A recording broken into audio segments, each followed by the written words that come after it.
దైవ మర్మములు. సహోదరుడు భక్తి సింగ్ గారి అనుభవంలో దేవుడు ఆయనకు బయలుపరిచిన దైవ మర్మములు. ఆగస్టు 9. అక్కడ అనేకులు కూడి ప్రార్థన చేయుచుండిరి. అపోస్తుల కార్యములు 12:12.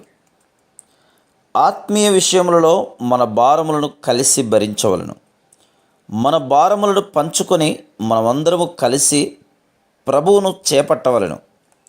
స్వతంత్రముగా పనిచేయవలనను మనసు గలవారై అనేకులు తమ పరిచర్యను ఆశీర్వాదమును పోగొట్టుకుంది. దానియేలు తన స్నేహితుల సహాయమును కోరెను. దానియేలుకు కలలు వాటి భావములను చెప్పు వరం కలదు. ఆయా సందర్భంలో అనేకులకు వారి కలల భావమును దానియేలు వివరించి చెప్పి ఉండెను.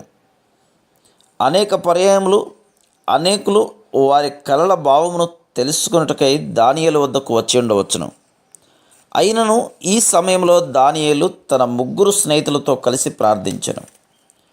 వారందరూ కలిసి ప్రార్థించడం ద్వారా ఈ పరిచర్యలో పాలిభాగస్తులైరి.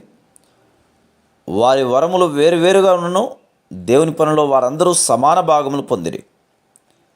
నీవు జయించువాడవుగా ఉండగొనచో ఇతర సహ విశ్వాసుల ప్రార్థన సహవాసమును కోరుటలో వెనుకంజ వేయకుము.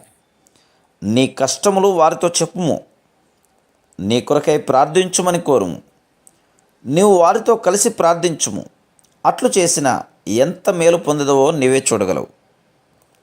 రాజ్యమంతయు కల్లోలముగా ఉండినను అందరి హృదయములు బీభత్సములైనను వీరు 4 చలింపక నిర్భయులై ఉండిరి.